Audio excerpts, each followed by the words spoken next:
yourself in the mirror and accept that if you weren't a racist, you condone what a racist did. So that's, to me, the same thing. It's the same thing. So I agree with you. Big show. You got a big following. So God bless you. I appreciate it. Thank you. Hey, folks, the man with the pinky ring and the New York thing. Forget about it. Bad Brad Berkwitt, and you're watching another episode of the Bad Brad Berkwitt Show on the Ringside Report web TV channel. Now, make sure you follow me as well on Twitter at BadBradRSR. Again, at BadBradRSR. But today, folks, I got a very special guest for my first show in 2022.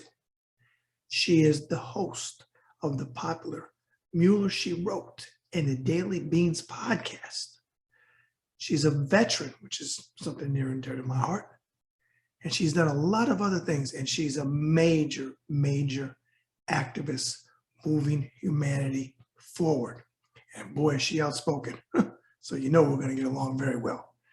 My guest today is the one and only AG, also known as Allison Gill. Forget about it. Well, Allison, first of all, welcome to the show. Thank you. Thank you very much for having me. Now, everybody knows when I do the first interview, it's always a 360, but you are going to have an extra special honor. I don't know if it's an honor. I don't want to use, that's not a good word, but you're going to be the first one because I always ask my guests, how are you dealing with COVID? You know, the last 2 years of insanity, but unfortunately, and I'm sorry to hear it, and I hope you get better soon. I know you have COVID. So you are the first guest on my show that has COVID. We've agreed before we went live that I wouldn't wear a mask because she is remote. She's not in the other room. So I can't get sick and I don't want to get her. So let me ask you this. Do you know what it is? Is the Omicron? I believe so because it's very mild. So I think I have the Omicron variant. And it's, I've got a few at-home rapid tests I got from my local library and some that some friends had sent to me. Some of the podcast listeners actually made sure that I had plenty of at-home tests. Beautiful. And I was negative on Monday because I had found out that a friend of mine who I had been in contact with the week previous had come in contact with COVID. So I tested Monday and I was negative. Felt really bad yesterday, tested yesterday, and I was positive. And, I can't for the life of me, I think I came in contact with one person in that time frame. Because I stopped going to the gym and I just jog around the neighborhood. And as I was coming home, I think on Monday morning, Tuesday morning from my jog, the Amazon guy ran into me. He was dropping off a package for me because I try to get everything remotely right now. Delivered and handed me my package off to me. That's the only human I've come in contact with. Oh, wow. Bezos, this is your fault. Okay. Well, again, like I said, I hope you feel better. Thank you. Yeah, I'm boosted, vaxxed and boosted. And that I think is what's keeping me out of the hospital, keeping me at home, keeping the case mild. So everyone, please, if you're not vaxxed and boosted, definitely get vaccinated. And I literally saw a clip of you. I forget, I don't want to mispronounce the lady's name, but it was probably about 8 months ago. And you were visiting your mom, I believe, in Arizona, and you were doing a show. And I think you might have got, I don't know if it was your second vaccination or you got boosted or what, but you had talked about getting vaccinated. It was talking about the January 6th insurrection. And I won't say I was laughing, but you're like Nostradamus here. Like your predictions are almost spot on every single time. I always ask about the lottery numbers. I should get the lottery numbers from you. Because you have some really, really good picks. So I always tell my guests, if I have something wrong in my research, do not be shy to say, hey, Brad, it's actually this. That doesn't offend me. I like to be as factually correct as I can be. So what I want to do is I want to start the beginning since we're going to do a 360. And it looks like you were born in, do you say Talmadge? Is that how you pronounce it? Ohio? Yeah, you got it. Okay. Talk about growing up in that city. It's Willow Springs, Talmadge, outside of Akron, outside of Cleveland. Pretty rural Ohio. We were a house of about 10 other saltbox colonials around a pond. And then across the street were a few houses with cornfields in the back. So we had a lot of farmland.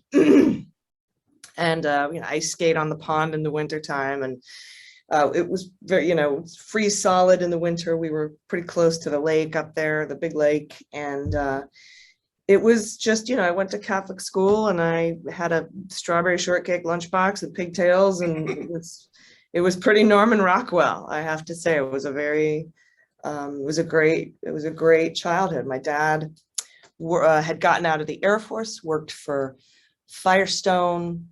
My mom was a clerk for Stowe County. She was a public servant. And then my dad also had two brothers, and his dad owned a steel company. So it's very blue collar, working class. Wonderful, wonderful childhood, I have to say. Okay. Does it shock you from your childhood? It's just off the top of my head, I think about the Masalas brothers. Midas Touch talked about that candidate from Ohio. What's his name? Oh God, I can't think of his name. Is it Josh something? I think he's Orthodox Jew or something like that, but he's from this Ohio, and he's like Trump ×3. And they always talk about him on a show. I cannot think, I want to say Shapiro, but I'm not for sure. I was wondering if you knew anything about that candidate from no? No.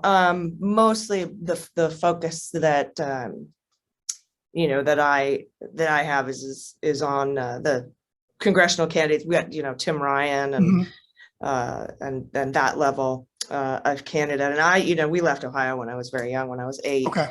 So, and there's some family back there. But they aren't really into politics, so it doesn't come up too often. Okay. And now being in California, been here for 25 years, so I'm very into my local, municipal, and state politics. But okay, all right, yeah. This is a current guy. When Jordy and them see, they still. It sounds like he's a real piece of treasure. Oh yeah, exactly. He's a piece of work.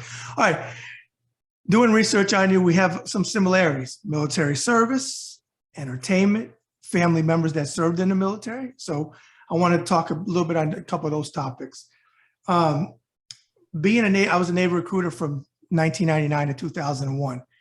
So I know that you went into the nuclear power program, which first of all, that means that you cut a hell of an ASVAB score, because I recruited people into that program. And I know at that time quite a bit about it. I don't know what's going on now, but in my time, I knew all about it. So I know that you cut a heck of a test score. And being a lady going into that program, that's a hell of an accomplishment too. So what I want to ask you is, when you went to join, first of all, were you were in California? Because you went to San Diego. Did you go to San Diego boot camp? Well, I went to Great Lakes. Oh, so did I. But I was living in Los Angeles, but I had to MEP out of San Diego because the MEPs in Los Angeles burnt down in the riots. Oh, okay. Okay. Now, out of curiosity, I want to talk to you a little bit more about the nuclear break. Was that what you were going for? Or is it because you cut when I saw that, I was like, oh, wow, you cut a good score. Was that what you were going for? Or is that one of those, when you got to the classifier, said, hey, you could do the nuke program if you wanted to? Yeah, I pretty much just took the ASVAB to see where I was going to land. My dad was in cryptology and Air Force intelligence, and I figured I would do something like that. But the Navy recruiter came at me really hard after the ASVAB scores came back, got me to take the nuke test. And as you know, in '94. That was when they started letting women back in the program. So I was one of the first women to be recruited for nuke. And boy, they give you a $60,000 signing bonus. They give you E4 out of A school. Yep.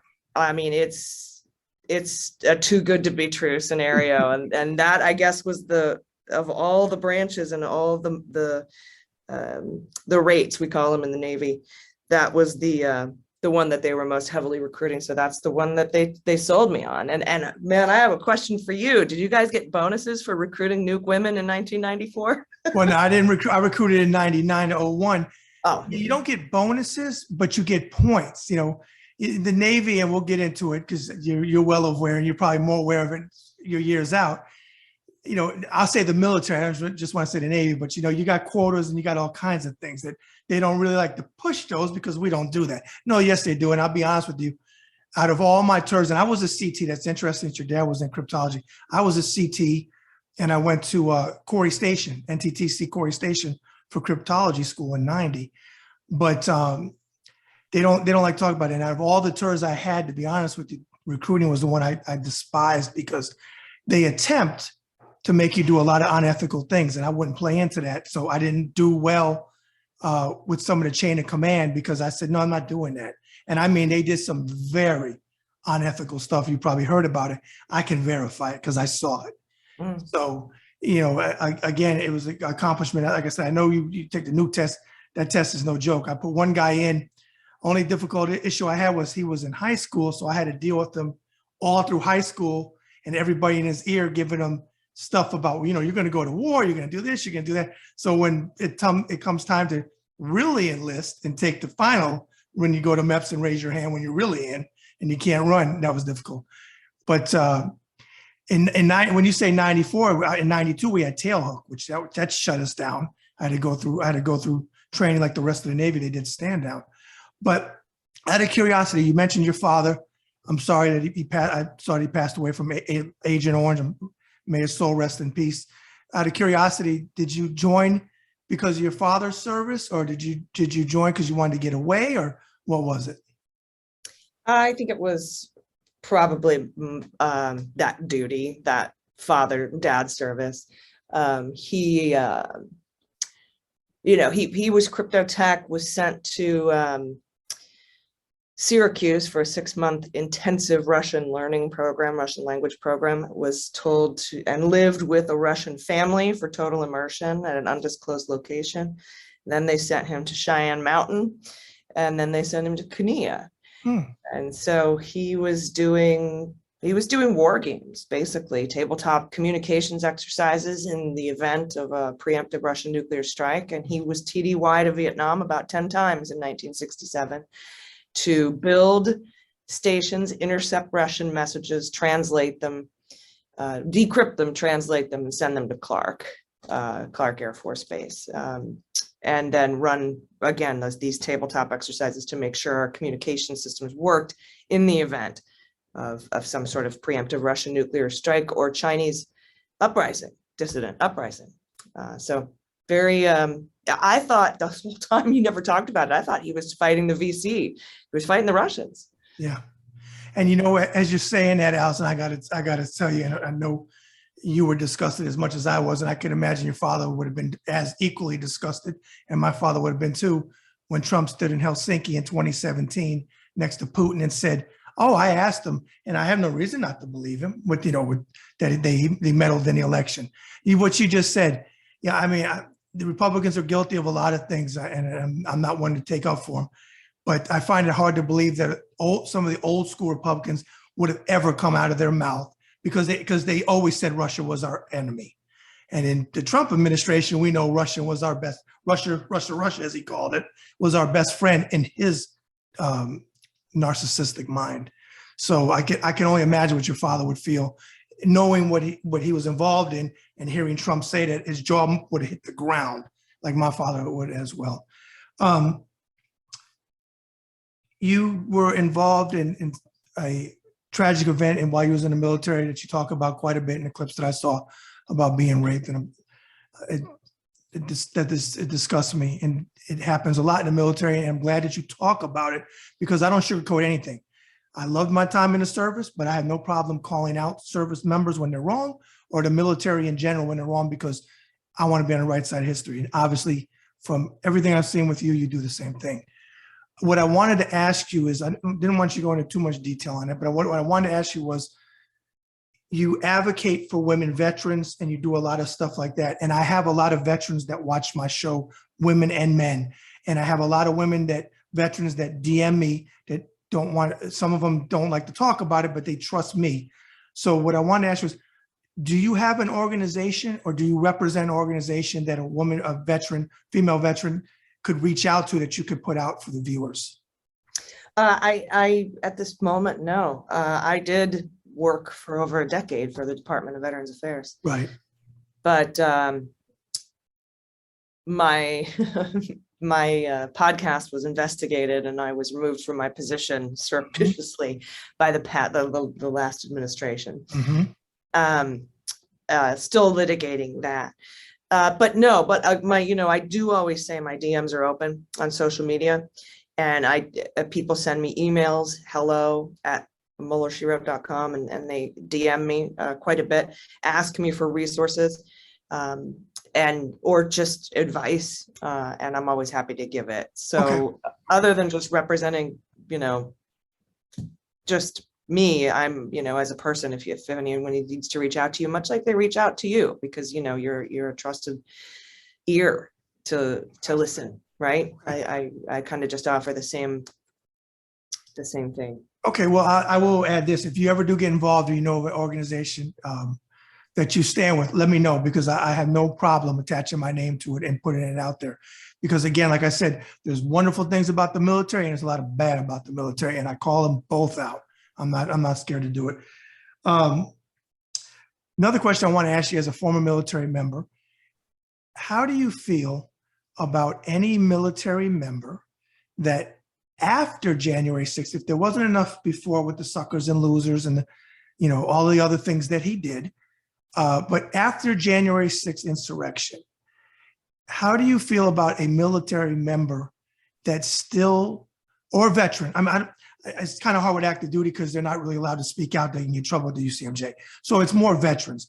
How do you feel, let me rephrase that question, a veteran still supporting a traitor, in which Trump was before, but January 6th solidified it. How do you feel about a veteran that does that? One of three things. First, it either doesn't make any sense to me, and that person might not be a veteran and they're lying about it. Okay.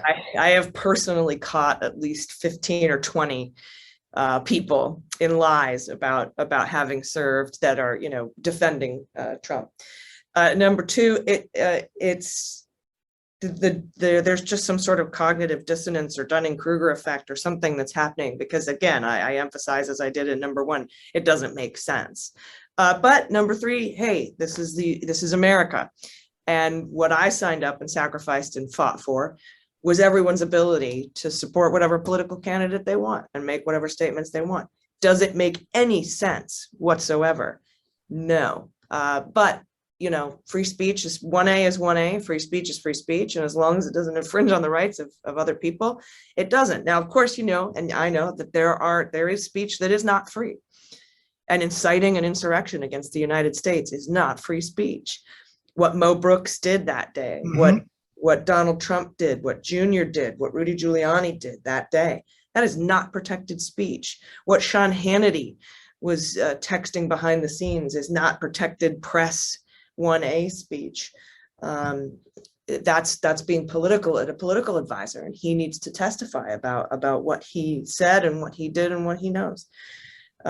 So I hate to say, and I remember this for the first time really biting me in my ass was with the Westboro Baptist Church, to see those guys out picketing Marine funerals, and just the Supreme Court saying that is their First Amendment right. And I'm like, you know what, as much as I hate it, as much as I hate that, 1A is too important. And we don't like all speech. And in fact, it's some of the speech that we really don't like that needs to be protected.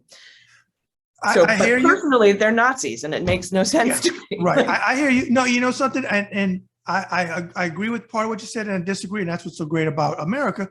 I absolutely agree with you. I always say this to people, what you just said, I always put it out because I stand with Colin Kaepernick taking a knee. Yeah. And I tell people what you said, where if we take the rights away of the KKK to march down the main street in whatever state, and we say, you can't do that, then we take the rights away from Colin Kaepernick being able to take a knee, because then they're going to do it across the board. No, we hate that. We could speak out against everything. But for me, as a military member, when you support a traitor, though, for me, it kind of negates your service, because what you're serving for is against what he did. We're defending the country from those type of things. And I just don't understand. And like I said, we could talk about Republicans night and day and the issues that were years back, things that they've done wrong. But in my heart of hearts, I honestly don't think that any of them would be okay, except for Trump. Well, this current crop is obviously, but I'm talking about old school, but would be okay with the insurrection. And I just feel that was it. If for whatever reason you thought he was doing good for the military, which I know he wasn't, for factually, like you always talk in facts, but that's the one where I'm like, how do you serve and say you did it? You're a patriot, but you're supporting this. No, yeah, and I've said this too. The people who participated in the insurrection that are veterans should have their veteran status stripped away from them. They should be issued dishonorable discharges. If they were in the military, they should have their discharges, the characterization of their discharges changed, dishonorable, and they should not be able to have taxpayers paying for their benefits and college and compensation and retirement. That should be they should be stripped of that 100%. Okay. I agree with. And Flynn too. And throw Mike Flynn in there. He's Ed Flynn. He should be recalled and subject to court martial. Yeah. Yep. Okay. But one thing I will say is that, while veterans have that right to free speech, they don't have freedom from consequences. Yeah. There you go. I absolutely agree. All right. Comedy and music, two other things. Now, I wasn't in music, but I love music, but I know you were in music and you did comedy. So I like to have you talk about those two things, because some of your tweets, I'm like, okay, this makes sense because the way you word your tweets are very funny. You have that sense of humor. So talk about being involved in comedy, because I saw that in your bio, and talk about the music side too. Yeah, well, it started with, I've been a musician since I was a kid, started taking piano lessons when I was 3, singing and all that. So I've been in music for a long time. And after I got in the military, it really helped become a coping mechanism for PTSD, for, having a place to put thoughts and feelings out into the world, out away from you. Like some people journal, some people talk to a therapist. I was writing music, right?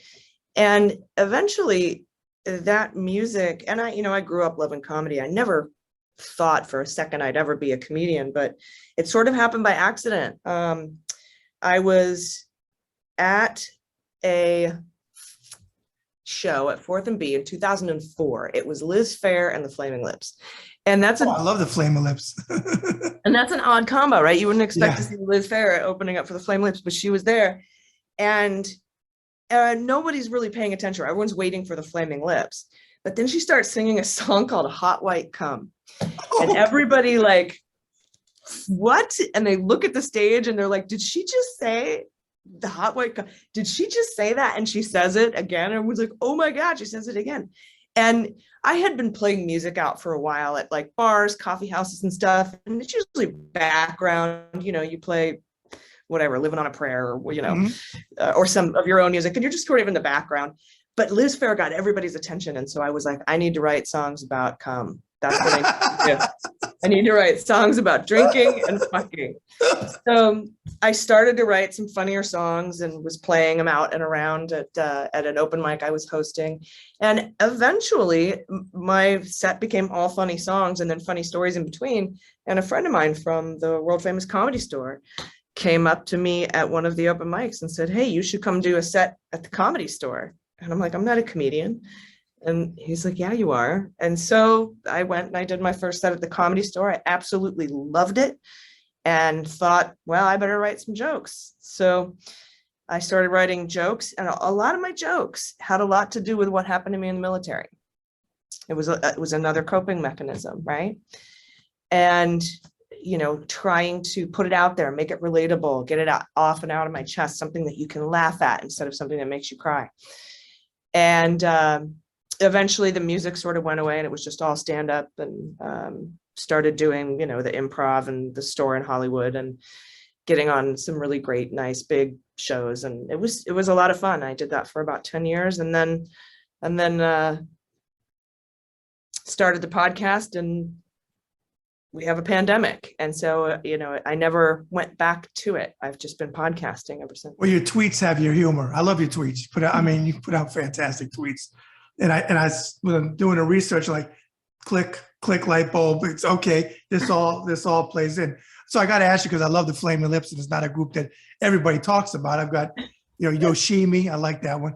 So what's your Realize? And I got the blue cover, and then there's the one with the I think Yoshimi is on the one that's more of a orange CD cover. So you got a favorite Flaming Lips song?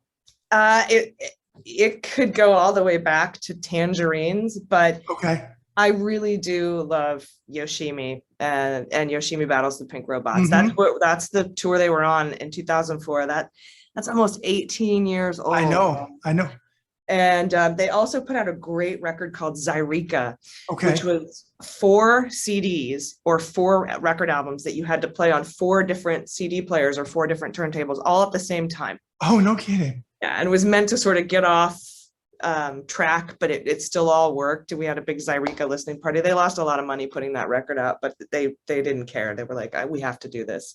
So but I'm with you. Yoshimi Battles the Pink Robots is probably my favorite. Mine too. What's his name? Wayne? What's the lead singer? Wayne? You're gonna forget his last name, right? Wayne, but why the trivia? I didn't. Let's see. Let's ask the Google I know it's bot. Wayne. Yeah, I know Wayne. I don't He's remember. got good videos too.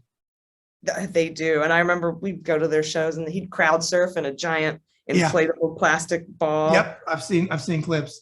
Yeah, he's such what an interesting, Very credible Wayne. See, that folks, you didn't think I knew that one. Everybody knows me for Frank Sinatra. See, I know who the Flaming Lips are too. Wayne Coyne. There you go. Okay. You got your master's in behavioral science. Is that correct? Bachelor's in behavioral science. Okay, I'm sorry, bachelor. Okay, bachelor's. Okay. So Master's with business administration. Okay. So the question I want to ask you is one that I've asked our mutual friend, Mary L. Trump, and a lot of other ladies that have been on the show. In your opinion, what is it that has any woman voting for Donald Trump who is a misogynist pig? I'd be interested to know what Mary has to say about that. But, something that happened to me personally was, and this goes back to the rape in the military, Brad, was when they interrogated me I went to report it, and I ended up getting interrogated. And they asked all the, were you drinking? What were you wearing? But all the victim blaming and shit, right? Well, I had it so drilled into my head that it was my fault from them, so drilled into my head that I would say that I would end up saying those same things to my best friend who was raped. Well, you were flirting with him. Why were you drinking? What were you wearing? Because it had been drilled into my head. Do you know what I mean? That's one of my biggest regrets. Right. I think I know where you're going with this answer. But I see women, like especially Republican women, saying, well, this isn't really legitimate rape, or what did you expect? You put them all in the same room. Or I feel like those women are rape survivors, and they just don't have it in their heads yet that it's not their fault. And so, or they're abuse survivors, domestic abuse, or they've been gaslit their whole lives, and they honestly truly believe that strong men, quote unquote, like a Donald Trump, are there for their best interests, and that they should listen to that man because he's really nice on the inside or whatever.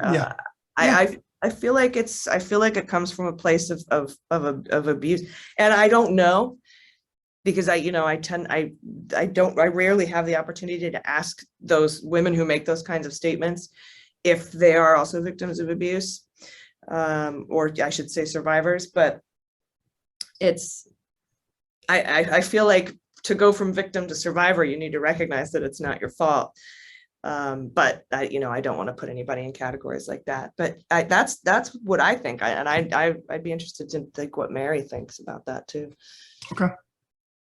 I want to read for the viewers the description, because I really like this, of Mueller, she wrote in Daily Beans podcast. I'm going to read this off of the sheet. It says, you are dedicated to the separation of facts and theory, and you work hard to make sure listeners know which is which, something I really love. Direct quote from you. The truth is the goal and the facts are the tools.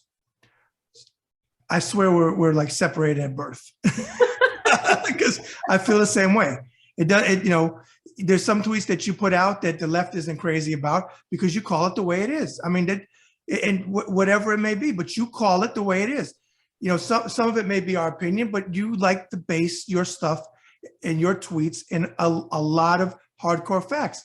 Facts aren't always fun. Facts aren't always make us feel good, but facts are facts, contrary to what Kellyanne Conway says. Can I give you a really great example of some facts that I hate? So Ellie Honig wrote this book, Hatchet Man, right? Mm-hmm. And there's a chapter in there about, maybe it's the Gambino family. It's a mob. It's a crime. I know who they are. Gotti, Gambino, one of them. And he has flipped, Ellie as a prosecutor in Southern District of New York has flipped one of the drivers, right? And that's a big deal. You flip a driver. So the driver says, yeah, we were supposed to go out. It's a murder case. We're supposed to go out and just beat the guy up. We were just supposed to hospital the guy, right? That's the term that he used. And all of a sudden, Nikki or whatever gets up from the back seat from under a blanket, starts shooting his gun. But the order wasn't a hit. The order was to hospitalize the guy. Mm-hmm. So they couldn't convict this guy on murder. Gotti, the guy who shot him, yeah. Right. But they couldn't get Gotti on murder because Gotti's intent was to hospitalize the guy, not to murder the guy. And so those kinds of facts are going to come into play when we start seeing the Department of Justice go up the chain in the 1-6, and we talk about the funders of this rally. A lot of people are really interested in Ginny Thomas raising money, Clarence Thomas's wife raising money. Yep. Now, you're going to have a heck of a hard time proving that she intended to raise money for an insurrection and not for a rally at the Ellipse or a peaceful protest. Mm-hmm. And so a lot of people are going to be really upset about that you just aren't going to have criminal intent. A lot of people were really upset that they couldn't prove criminal conspiracy in the Russia investigation. A lot of that had to do with obstruction and lying and pleading the fifth and destruction of evidence.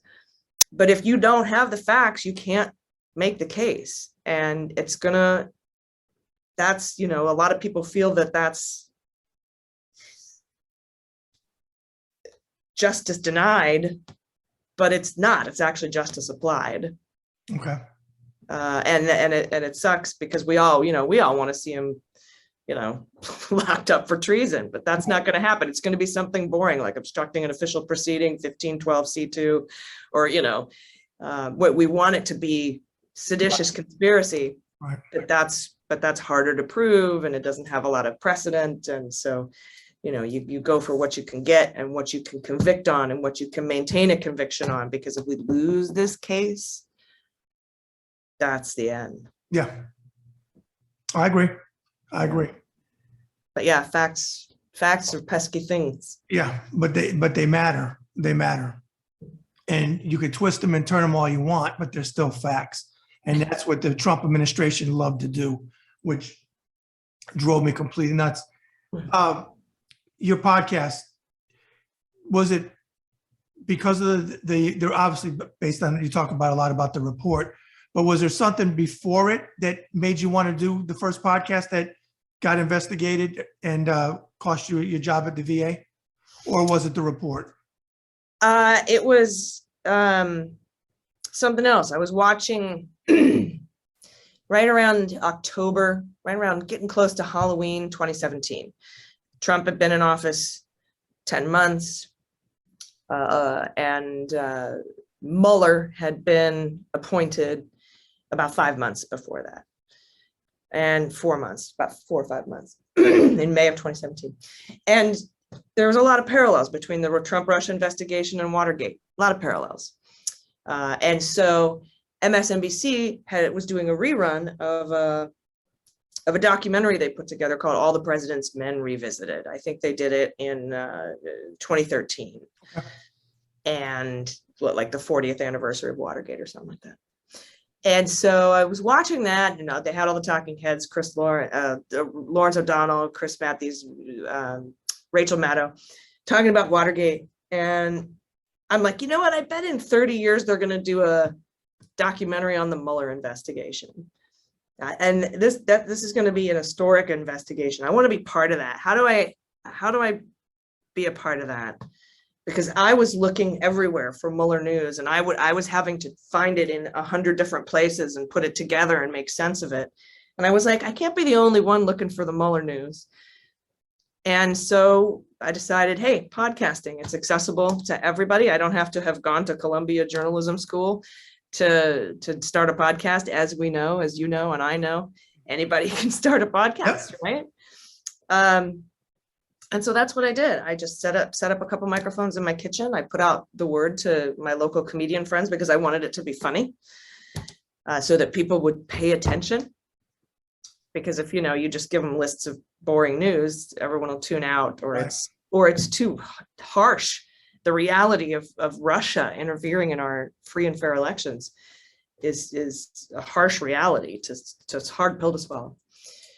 And then we draw, and then a week later, the first indictments dropped against Manafort and Gates, and I was like, "This is it. Let's go. It's go time." And we just started the podcast, and we just basically kept.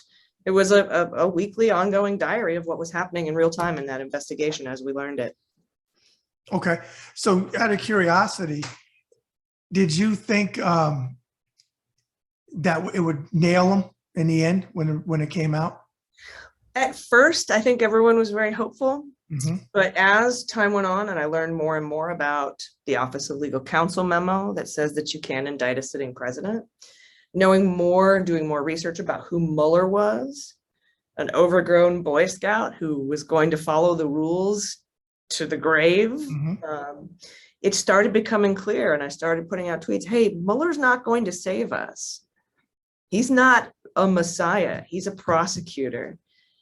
And, you got to temper your expectations about what's going to come out. Because, at the beginning, we saw all these cool videos of the FBI tackling, Donald Trump and taking everybody out. And we're like, but as time went on, I was like, you know what? I don't think that, everybody, we need to be a little careful about our expectations here. Talking to you about the story of the driver who got flipped by the prosecution, and you couldn't get the Don for murder. You could only get him for what his intent was. And I'm like, you know what? Now that I'm learning a lot about the law, everybody needs to temper your expectations a little bit. I was talking to people like Neil Katyal and Joyce Vance and Barb McQuaid and former prosecutors who were kind of giving me a different set of facts to consider, rather than just like the sort of justice porn we were all hoping for. We had a sexy justice calendar, and we wanted it to be real. But you could go back and look at on my timeline. Before the Mueller report came out, I kept saying it's not going to be what you think. His testimony isn't going to be what you want. Probably got attacked, right? You get attacked for it. Mm-hmm. Oh yeah. And even now to this day, people, because I've been supportive of the Department of Justice now in the insurrection investigation, saying everybody needs to give them time to do this huge, biggest investigation in the history of the universe.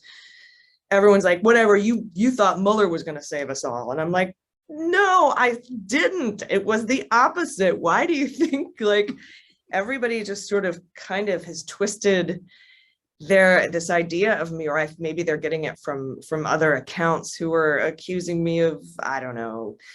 I don't quite understand, but I've always, like I said, I operate on facts and law, and I do read Lawrence Tribe. I do also read Joel Wine-Banks and Joyce Vance, and I have, I talk to these folks on a daily basis. I talk to Andy McCabe he's on my speed dial. I talk to him all the time, about investigations and what's realistic and what's unrealistic. And yeah, I was with you at first. I thought Mueller's we're gonna get him. But then you learn about how justice is actually applied, and it's And Bill Barr didn't help. Bill Barr. yeah.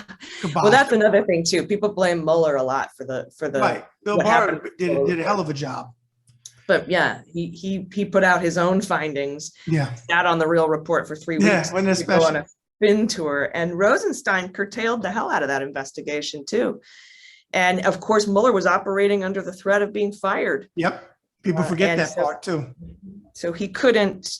Where is he There- now? Where is he now? Retired. Yeah. I And he am don't at- want to talk. He doesn't want to talk. Like Comey went on a talking tour.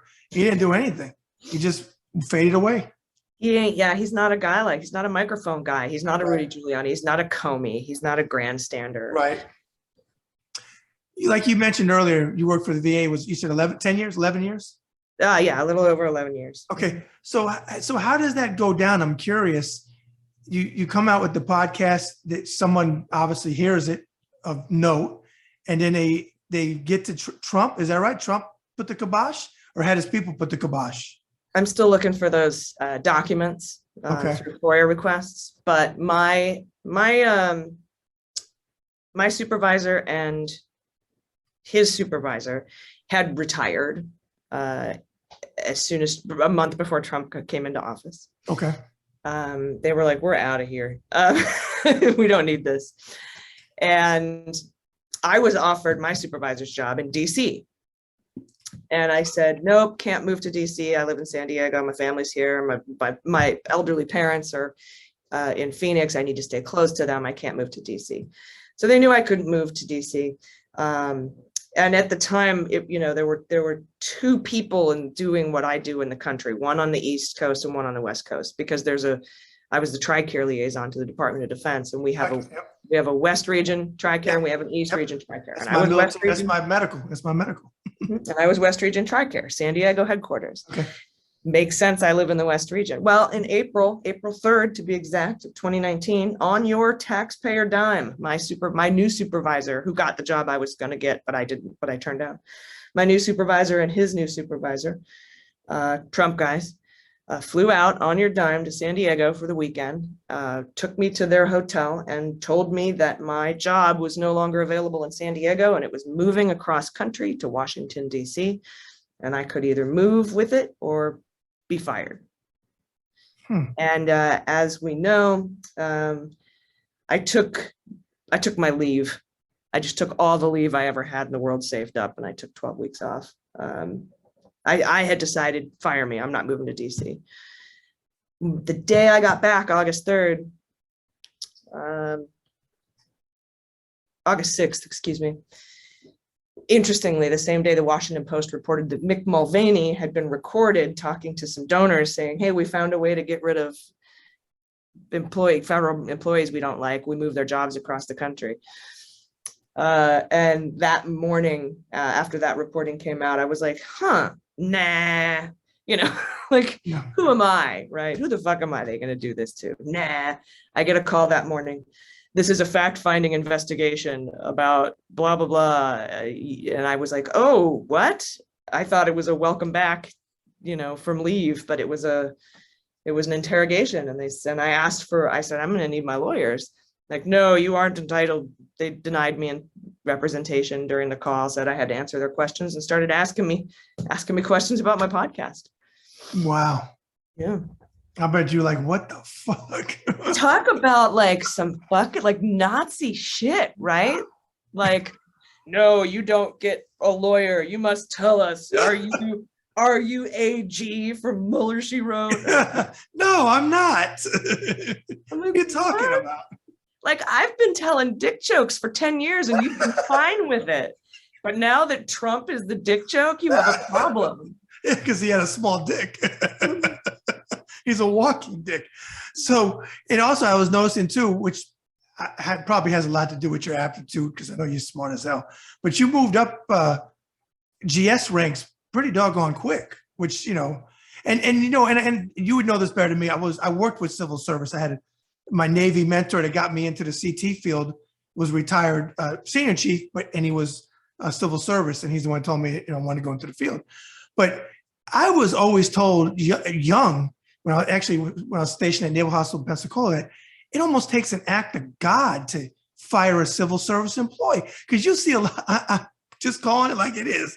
I've seen a lot of civil service employees lazy as fuck and get away with so much shit, but it's like really, really hard to fire them. Isn't that correct or no? Oh yeah, I had employees call veterans dicks and assholes and punch walls, and I had to like, oh, we can't fire them. We got to give them an admonishment first. Yeah, and then, right. it takes like 2.5 years of constant shitty behavior to fire somebody. Pensacola, by the way, that's where I because I was at Orlando nuke school, but they didn't have a GYN on base. So I was always going back and forth to Pensacola. Pensacola, okay. What year? I think we're 4 years. I think I might be about 4 years older than you. What year did you come in the military? 95. Okay, I came in 86. Okay. Mm-hmm. 95, I was stationed in Guantanamo Bay, Cuba. Ooh. Yeah, the real one, not the Jack Nicholson one. And if you remember, that's when they didn't say refugees anymore. They said migrants. That's when they had like 30,000 Cuban migrants try to come into Miami again. People forget this. And they intercepted them and they put them on the base with us. And we would drive out by the beaches on Guantanamo Bay and they'd be out in camps because they would think all Americans have a fancy car and they wanted that life. They didn't want to go to Miami to get it. But yeah, it was something else. In fact, I couldn't take my family over there because they had they couldn't guarantee the safety because there were so many people on the base. So they stopped. It was an accompanied tour.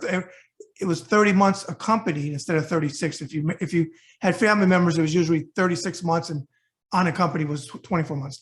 So they sent all the dependents back to the States, and I was going over. So, all right. The other thing I want to ask you before we segue into the second half of the conversation is the fun random questions. Is because you're so brutally honest in your tweets, what is it that drives you? I don't know if there's one or a couple, but just off the top of your head, out of curiosity, I consider us we're on the left. What drives you the most craziest with the left? That they really, if you had I won't say a magic wand, but if you had the power to stop it on the left in the current environment, what would it be? They don't act like winners. Okay, that's a good one. We as a party. You see the Republicans double down, triple down, stand their ground on whatever shitty thing they believe. Yep. We believe in great, awesome stuff. And we're always like second guessing it. Well, do we, maybe, well, I don't know. And, it's just seems, and it's because we have such a huge diverse party. Honestly, it's because, these days, let's face it, you're either a fascist or you're not.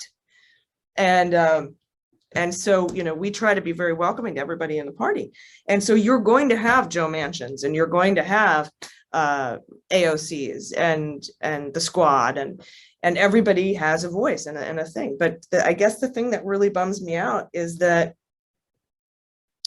we're always shitting on our own accomplishments. I say it all the time. Joe Biden isn't doing enough, or his testing thing is ass, or, it's like, look, we're teetering on the edge of autocracy here. Can we just all get behind? I'm not saying don't air your grievances against your party, but could you just wait until we at least get voting rights secured, or we can hang on to the House or the Senate or hang on to the White House in 2024? But again, that also sounds like it's just another excuse for everyone to be a centrist and stay in the middle and be good and not raise your voice. And I'm like, we're in different times, man. Yeah. And I am, and me, you've seen if the DOJ or Joe Biden does something that I'm pissed about, Jack Reed took out the Military Justice Act, Senator Gillibrand's provision that gave sexual assault and rape survivors a safe place to report, took that out. Democrats took that out of the NDAA. Democrats did. And I'm like, you motherfuckers. Or if DOJ representing the Trump against E. Jean Carroll, or not releasing second half of the March 2019 Bill Barr memo, or whatever, not charging for the four counts of obstruction of justice found, that Mueller found it. We sacrificed a lot to get. These things are upsetting, and I write letters and I send messages but I don't tell my other Democratic friends we suck. Right. I agree. But public No, pressure. Man, I don't know. I agree with you. Before we go to that part, I actually have something else that just popped up in my head with the VA. I want to ask you. Like I said, I'm retired military, so I get TRICARE and Express Scripts are for my medicine. They always talk about Trump. Express Scripts, with your time in the VA, the prices went up on the generics, and as you got the generics, and then you got the I won't say the name brands, but the regular ones, they're more expensive. I want to say under the Trump administration, because the veterans are always trying to say, oh, Trump did this and Trump did that. Wasn't it under his administration? Because I know when they pass laws, sometimes it takes a couple of years for them to go in. So it could be a previous administration. So as much as I fucking hate Trump, I want to be factual. Do you know off the top of your head with the prices for the drugs, if it was under his administration or was it under President Obama's and it took effect in the Trump administration? Do you know anything about it? Because I've complained about that. Yeah, it was Obama. They actually raised the premiums a little bit too. Okay. And here's what I don't get, man, is we still don't have, and I don't know why they don't. I wish they did it for all Americans, but they could at least do it for the Department of Defense.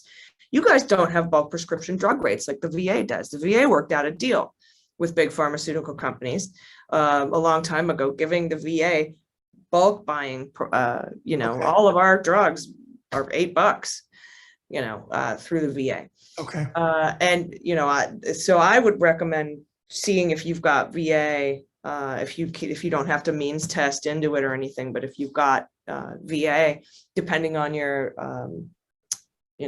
service connectivity and what group you're in and what percentage you are, you could get free prescriptions. Right. And the other thing that they started, and it happened last year, I think it was last year. It used to be free. Now it's like $12.50 for your medical, not just your drugs, but for I'm TRICARE. Dental? No. Yeah, I didn't take that one. I'm TRICARE Standard. I used to be TRICARE Prime, but I'm TRICARE Standard because it was a pain in the ass to have to always get a referral from like an internal medicine doctor to go see an eye doctor or go see a dermatologist or whatever you need to see. But with TRICARE Standard, I can go anywhere. Yeah. But they also enacted, and I can afford it, so I'm not complaining for me, but I'm complaining honestly for the elderly person that $12.50 they don't have. They're on Social Security disability, or even if they didn't retire and they're getting a 10% or 20% disability from the VA. Now they charge is $12.50 every month. You got to put on your card for the medical service, and that used to be free too. So I got a feeling that might have been with the previous administration, not Trump, but probably President Obama. It kicked in last year under Trump, because it's always confusing. You know this better than I do.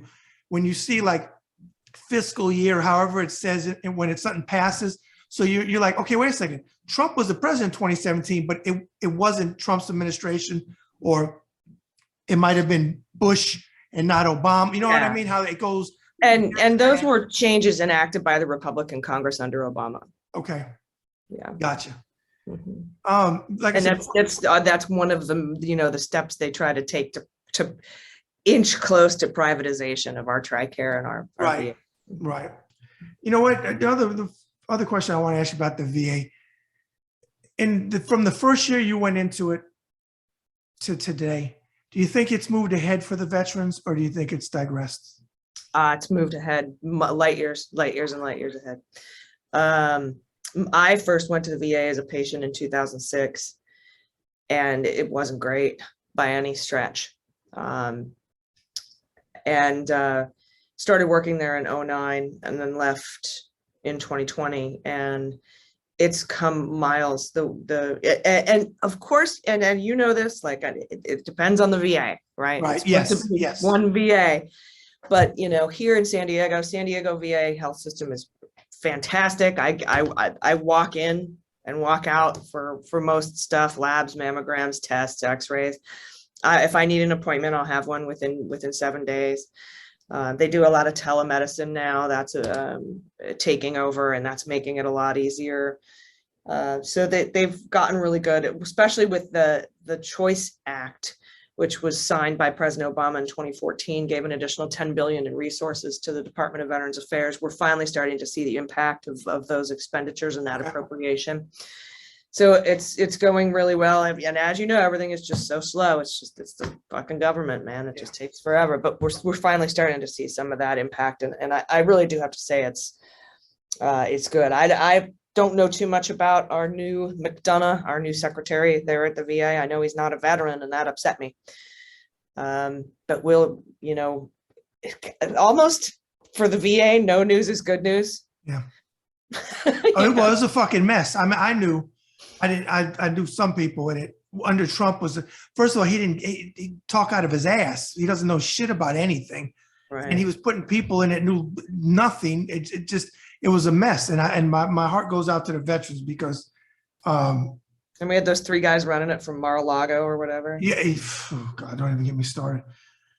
One other thing I said, you did mention you went to Great Lakes, so as we call it, great mistakes. Yeah. Months I got to ask you, what months were you there? Because I was September 2nd to December, and I got to tell you, it was so fucking cold. We'd fall out of ranks and run back to the barracks. It was cold. February 5th. Okay, it was a little. Oh, it was still cold then. It was still cold. 70 below, I think, Yeah. with the wind chill. It was awful. Well, And this is where you had the watch cap and the Yes. ski mask and the raisin cap, the black one. Yep. yeah, and then you also have under your dungarees, you've got the navy sweats on, and like all your clothes that you have in your Absolutely. bag are like In your on your locker. back. Well, I got to tell you, I went back there last year. I did because one of our being retired, they do my will for free. So I took Debbie and we went back to Great Lakes, and it's the uniforms and everything is from our day, completely different. And I went back when I was recruiting. One of the things you had to do was your first 6 months you had to go to boot camp. I was E6 then, and go back and just see how it was. Believe it or not, I don't think it's maybe in your time, but I don't think so. I think it was right after you. They had stress cards, like you pull out with the stress card. Like, Oh no, we didn't have. We heard about You those. lift them up like I'm stressed. I'm like, what the fuck? Yeah. Stress cards. We would always joke about the kindler, gentler Navy. Yes. And yeah, we didn't have those. We when I was in, we had just switched from companies to divisions, Okay. but we didn't yet have the stress cards. We were right in that transition. Okay. But Well, we heard about them coming. We're like, I want you to know, I don't care how long you did.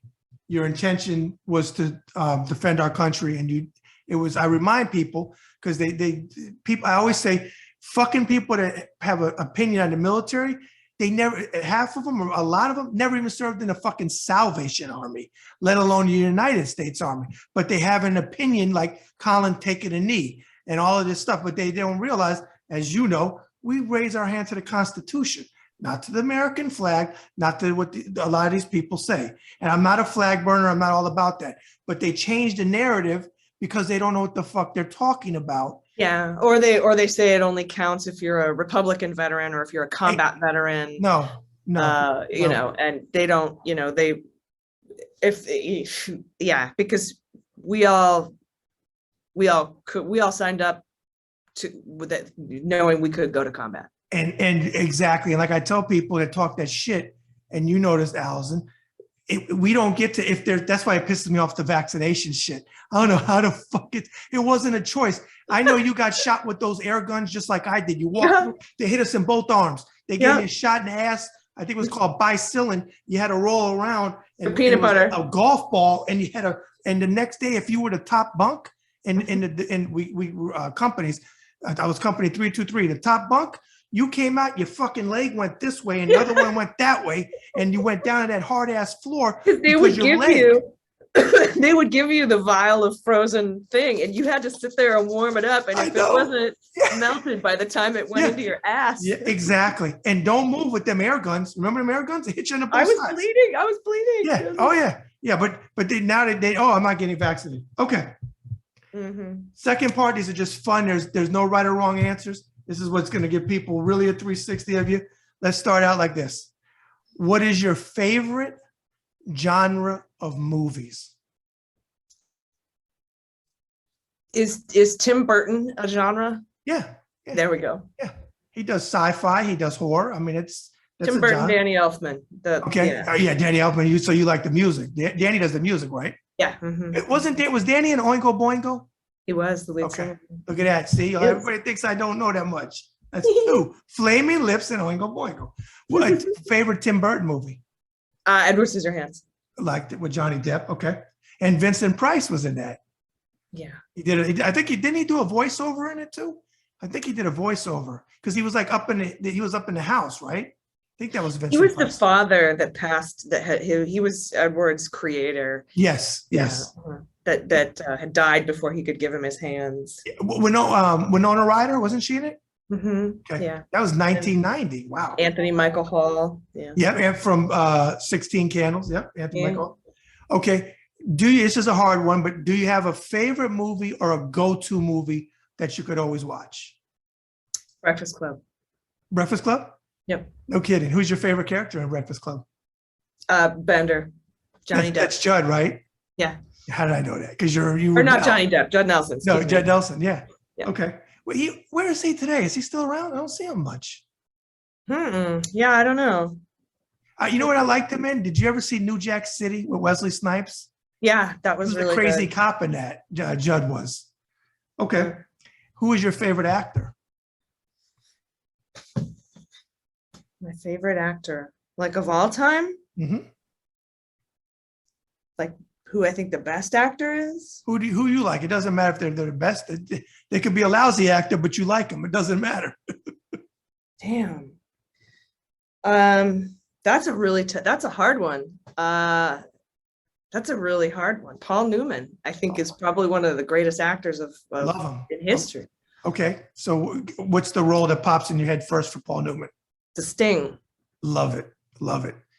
Did you ever see, since you're talking Paul Newman, did you ever see him in The Verdict? No. Write that down. The Verdict. I want you hit me up in a DM. He played Frank Galvin, an alcoholic attorney, and it's called The Verdict. And he actually was up for an Oscar for it. Should have won it, but he wound up getting the Oscar. I don't really think the movie was the greatest. It's just my opinion.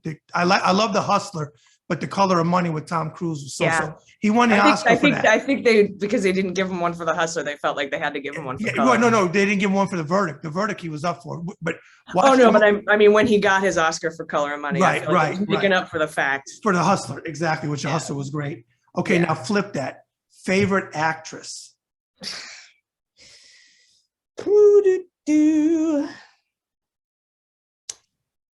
Meryl Streep. Love her. Okay. Do you have a favorite musical band? The Cure. The Cure. Love The Cure. Okay. Mhm. Do you have a favorite concert you've ever been to? Damn, that Flaming Lips one was pretty good, but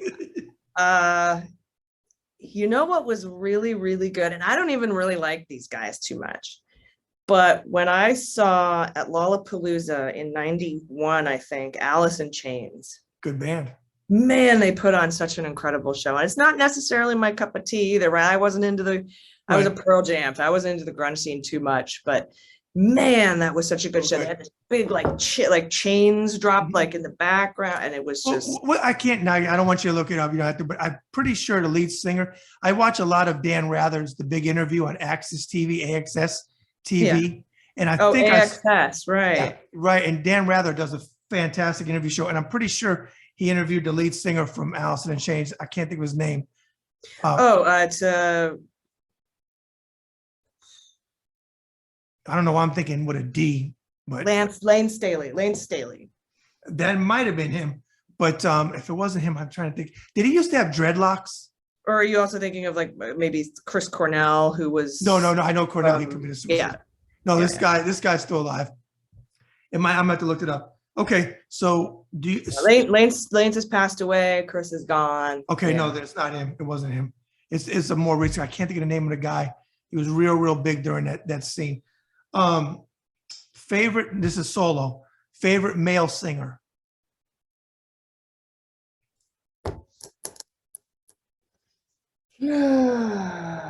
Favorite male singer.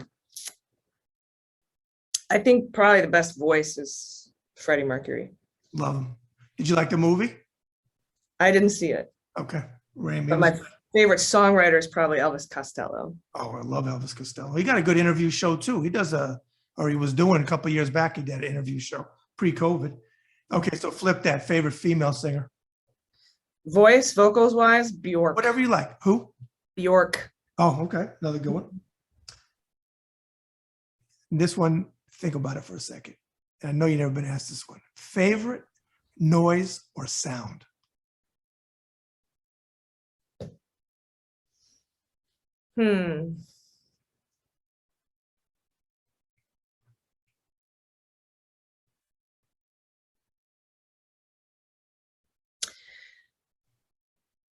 When I was 16,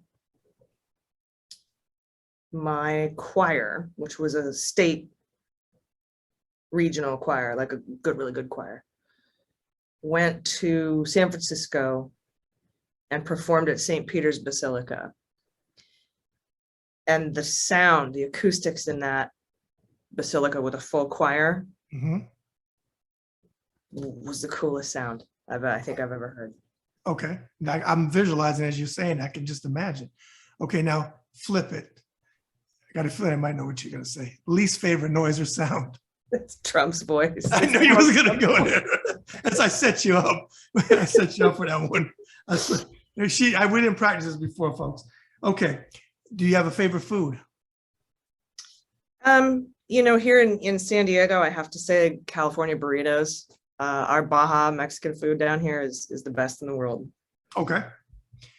If you were to hit the 200, 300, 400 million lottery, what would be the first thing you would do with the money? First thing I would do is buy my mom a house. Okay. Okay. Pre-COVID, is she still in Arizona? Yeah. Pre-COVID, did you have a favorite vacation destination? It's a tie between the Sedona, Arizona, and Hawaii. Okay. And you know what? I want to go back to Arizona. I come off the paper here for a minute. I had saw you, like I said, some clips of you talking about Arizona and your mom. And I think, no, you put a tweet out, I think today, or it might have been early morning or late yesterday, about the cyber ninjas. Those motherfuckers. That was Arizona, right? They were, right? And correct me if I'm wrong. I might be wrong about this part. After they're all done with all of that bullshit, didn't they find more votes for Biden? Was that in Arizona? Yeah, they did. They Right? did. A fact. That's a fact, right? But their whole point was just to continue the grift. They were like, Yeah. but there were still some irregularities that we need to be, you have to send us money to keep looking into. Yeah. Yeah. I can't believe. And I love how I think you put an article with it, or somebody put an article, might have been your tweet, where I was reading it about how he was not able to make a living because he's bankrupt, and all this bullshit. And when I hear them crying, I hear fucking Mike Lindell. I want to take the fucking My Pillow and just help him out with it. But yeah, boo fucking who. I know, exactly. Okay, I know you did comedy and all that. Out of curiosity, do you have a hobby? It was podcasting when I worked at the VA. Okay. But that's what I do now. So music is still a hobby. Making music is still a hobby. And with the music, did you sing? Did you play an instrument, or what did you do? Everything? Pretty much, yeah. But everything but the drums. Everything. When I put my record out, one of my records in 2006, I did everything but the drums. Okay. Yeah. And if I remember correctly, didn't you also you got so many credits to you? Author? You were an author too? I published a story in the Incoming Compendium, which is the NPR, the NPR show about veterans talking about how they're transitioning back into civilian life. Okay. They have a show called Incoming, and I had written a story about coping mechanisms. And that was published in the book that they had put out. But yeah, otherwise I'm working on a different book right now, the story of the podcast and. Okay. But that's not out yet. That's all right. Very early stages. If you could meet one person from any time in history, dead or alive, any walk of life, who would you like to meet, and what would either your first question or something you'd like to talk about with them? Who would it be?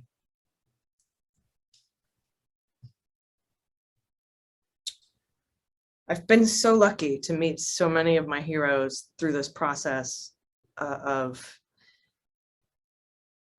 creating a podcast that it's sort of hard for me to pick, but I would have to say that I would want to talk to Obama, and I would want to ask him. I would want to talk about his concept of hope. And we recently, Adam Schiff just wrote this book called Midnight in Washington, where he said we don't have the luxury of despair. And I worry a lot about despair trolls. And I would want to have that conversation with Obama about what to do about that and that kind of misinformation and messaging. And because he was so good at it, he was like the messaging king. And how can we take that positivity to a place where it's effective, but it's not gaslighting? It's not toxic positivity, like it's okay to not be okay. I don't want everyone to think everything's going to be fine. You don't have anything to worry about. Don't complain. That's not realistic. Yeah. I want to be able to take that message of hope without steamrolling legitimate concerns. And how do we get that out? How do we save this democracy with the messaging that we're going to need in the next 2 elections? Okay. With everything we discussed today, Allison, if you had to sum yourself up in a few thoughts as a human being, what would you say? Loudmouth, truth, patriot. Okay, I would agree with those. And finally, if you have one, do you have a saying you live your life by? Yeah, it's a Ray Bradbury quote. And he said, we have to jump off cliffs all the time and build our wings on the way down. Oh, good one. Good one. Ray Bradbury, sci-fi, John. So you a sci-fi person? I am. I'm a huge Star Trek fan. Oh, Star you Trek. and Mary. Mary loves Yeah. Star Trek. Yeah. It's why we're such good friends. Cool. You get a kick out of it when you saw your name in the book at the end? It freaked me out. She never told me. She didn't fucking tell me she was going to do that. She didn't tell me either. I was reading it. I get to the end of the book, and it was a powerful book. And I read. I went up. I said, "Dad, she put me in the fucking book." And I said, "That was a good secret. Thank you. I appreciate that." What a great and cool little club we belong to. I agree. To be honored to be named in the acknowledgements of that book. Absolutely. Well, I'm going to close out with some thoughts, and then I want to give you back the mic. Oh, before I do that, for the viewers, please give them your social media platforms where they can follow you. Sure. I'm mostly on Twitter. Most of the tweets that you're talking about can be found at Mueller, She Wrote. I also have a personal Twitter at Allison Gill, 2 L's in Allison and 2 L's in Gill. And then, of course, you can follow the daily news podcast, Daily Beans Pod, at Daily Beans Pod. And that's true, I think, for all social media hits. But I spend most of my time on the at Mueller, She Wrote Twitter account. Okay. Well, I like to bring guests on that are moving humanity forward. And you absolutely do that. I commend you for it. I tell people that the stances that you take, and it doesn't mean we have to agree with each other on every stance that we take. That's fine. That's human. But your stances that you take are brave in the sense that they come at a cost. And people, I always say this, it doesn't always mean monetary. It's other things, your privacy, your whatever, getting DM with fucked up shit from people that are just disgusting, that wouldn't have the balls to say it to your face, in a million years, but they're brave behind the keyboard. But you're moving humanity forward, and I commend you for it. You got a great page. I'm glad. I didn't realize for a long time that we were actually following each other. Somebody pointed it out to me, so I was glad that they did. I thank you for coming on, and keep doing what you're doing, because you're making a difference. If ever you get frustrated, I mean, we all get frustrated. You're like, fuck, does this shit ever? COVID's driving me fucking nuts. I really was like, perfect example. Deb has to go have another procedure on her knee in Illinois. We live in, don't tell anybody, we live in fucking Northwest Indiana, Trump land, so I don't do too well out here. Hmm. And it's cold as shit. But once again, it's the second procedure that I got to drop her off at the fucking hospital, and I can't really, I can come in for a little bit, but then I got to leave because of COVID cases are back up because fucking people won't get vaccinated. And we've been vaccinated and boosted because I care about not just myself, I care about others. And this whole thing about, well, you're vaccinated, what do I need to worry about?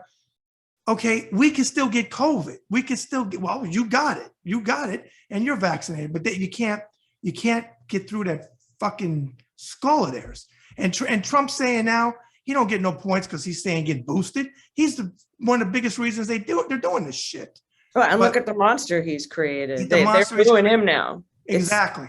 Now they're booing him, but regardless, I want to thank you for moving humanity forward. I want to thank you for using your platform because again, it comes at a cost, and you don't have to do it, but you do it because it's the right thing. With that said, I want to give the mic back to you with any closing thoughts or anything you want to get out. Go for it. Just if there's one thing that I could ask of people, if you're mad about January 6th, if you're mad about the insurrection, if you're mad about what those lies are doing to our democracy, the best justice is not to wait to see what the Department of Justice does.